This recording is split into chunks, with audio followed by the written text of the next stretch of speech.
All right, something a little bit new here for you guys. I kind of hinted about it in another video, and I kind of talked about our local drag strip shutdown. So it's an hour and a half each direction to any of the drag strips, which makes things difficult. In 2015, I raced a hobby stock circle track car at New Paris Speedway, and I only did about 5 races. That was my only circle track experience, period. We did really well. I had a lot of fun, but jumped back on the Camaro and drag racing for the next season and really haven't messed with it since. I've helped my dad out. He's been working on another hobby stock car over here. Long story short, the class that we race is a limited late model class, and the chassis that we are using is every bit of 30 years old. That is a hobby stock style chassis. What I mean by that is it has factory front frame horns like this. So it uses factory front suspension, either like a Chevelle or an Impala or a Camaro. Any of those is what's really common. Well, this car here is something that we just purchased. I'm excited to say that. This is a 2002 or 2001 Lefthander built chassis. And what I mean by that, so this is a late model chassis, is all this front suspension is tubed and actually made for racing. So this is a chassis that's built on a jig from scratch, and it's designed and engineered for racing in a specific class. In this case, this was a late model. And what we're going to do is make it a limited late model. And the main difference there is where the shocks or coilover shocks would be, we're going to run a coilover eliminator and just run a standard series shock. That's one of the big differences.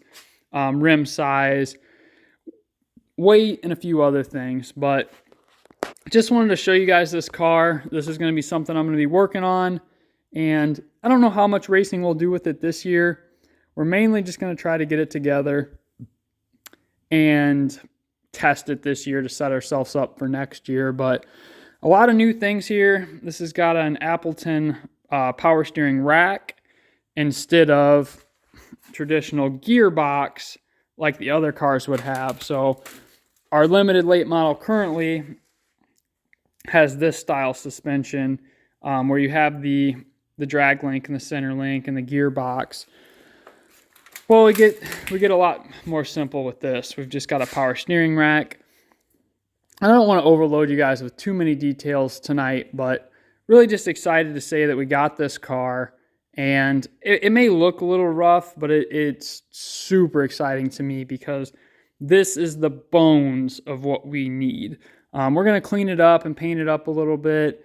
I think maybe more next winter we'll really go through it and make it look nice, but we're going to clean it up for now and just kind of get it going. But it just has so many good features on this car. One being the rack. It has a quick change rear end in it. That's another really nice thing. One safety thing is the steering shaft is collapsible, which is awesome. In case you get in a wreck, that shaft will actually collapse. The same thing with the steering column. The steering column collapses. I like the center bar here in the roll cage. Kind of does a couple things. Safety if you roll over, but also preventing things from coming through the windshield. But a lot of cool things about this car. You can see the Lefthander chassis stamp there.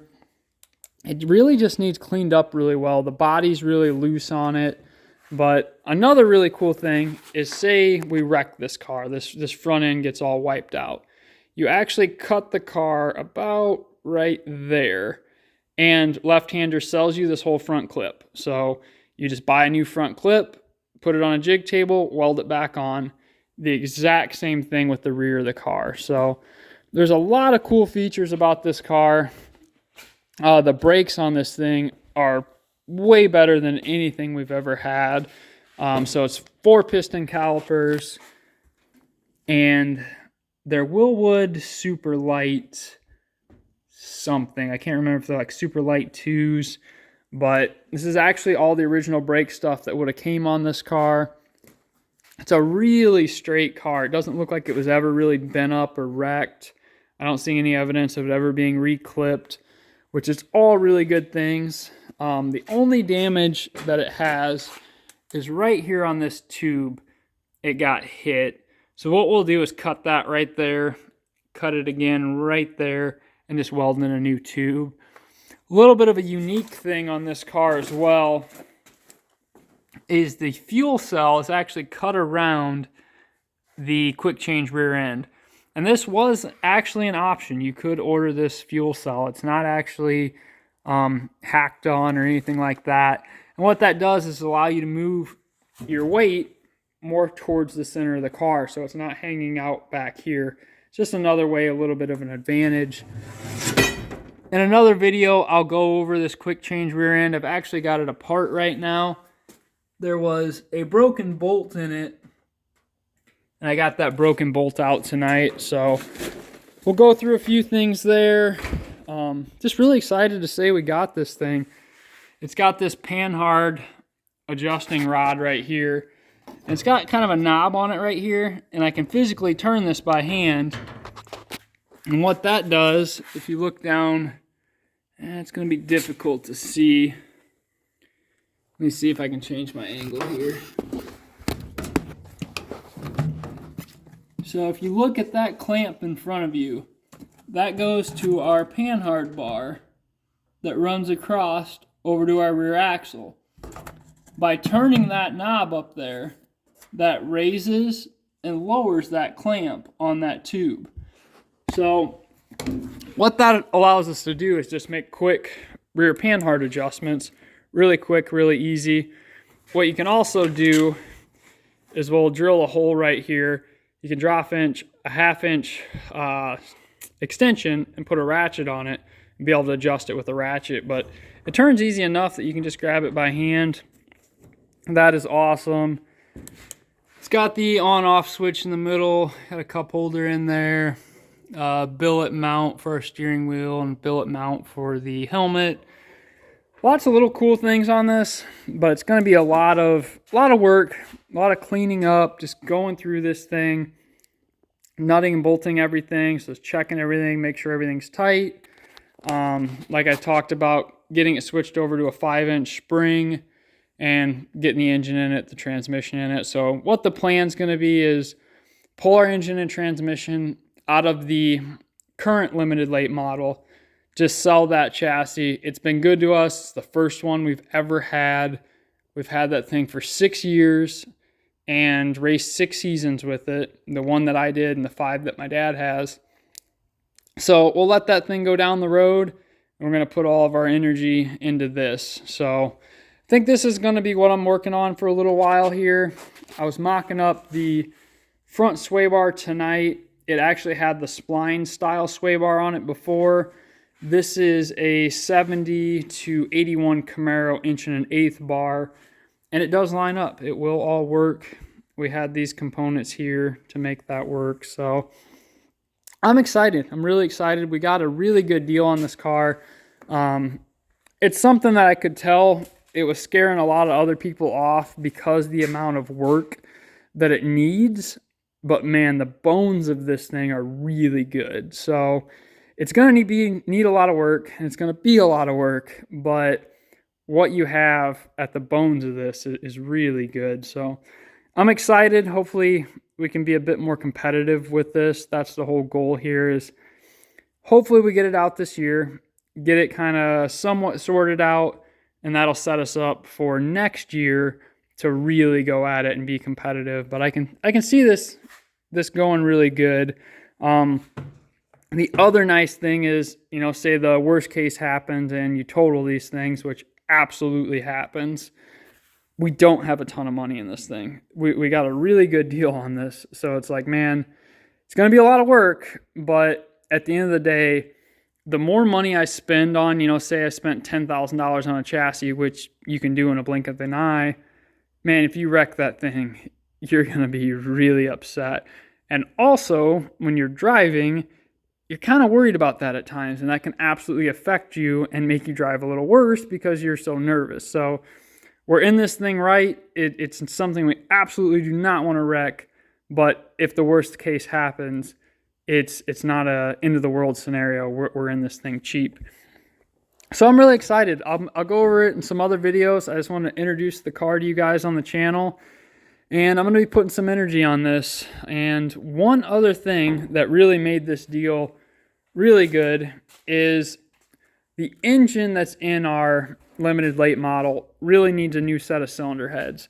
That's one of the reasons why we really haven't been out this year with it. Honestly, that's 100% the reason, because we got to pull the heads off and either go through the heads or replace them. They're old, they're worn out, we just need to replace them. Well, the guy threw in this set of heads with the car for free. He just threw these heads in on the deal. Super awesome of the guy. Can't thank him enough. Rowdy is actually his name, so thank you, Rowdy, if you ever see this video. What these are is a World Product Sportsman 2 heads. They've made these heads since about 1987-ish, but this is a 64cc combustion chamber. They've been milled a little bit, so it's going to be a little bit less. It's a 205 160 valve. It's got all new valves in it, new valve seals. And they, like I said, they started off as a 200cc runner. But if you look, these things have been ported on a lot. So that makes me happy and excited. It's kind of hard to get it in video.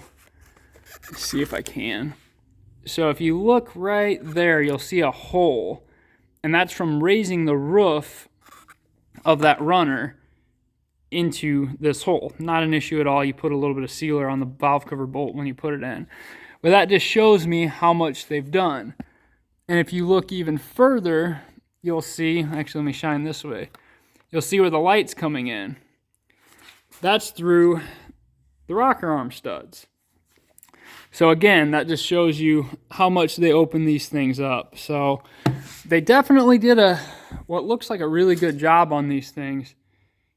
Now, the only thing that does need some more work is the bowl area, and especially around the valve guide stem there. That's that big boss that's in there. That could definitely use some more porting, but I think what I'm going to do is just go through. I'm going to change the valve springs on these, change the retainers. Basically, I'm just setting them up for our camshaft. Then I'm going to go through our limited late model engine that we have now, put these heads on it, and just run it as is for this season. And then over the winter time, we can possibly port these heads more. We'll see how they do. But man, we ended up with some big scores here. Again, these heads are going to need some work, but they're in really good shape. That chassis absolutely is going to need some work, but it's the nicest thing we've ever had in circle track racing. So I'm excited. The limited late model class is definitely building at New Paris, and I think this car can be competitive. It's going to be a little while before we're going to be competitive in it. It's going to take us a while to get everything figured out, but the fast guys in this class have a chassis just like this. So finally, instead of us racing with a chassis like that in this class, we're going to be in this class with this chassis. So just some information for you guys. I think I'm going to wrap it up on that note. And like I said, I'll make plenty more videos. This thing's going to take a little while to build, but just wanted to kind of show you guys what we're working on. Don't forget to like and subscribe, and keep it saucy.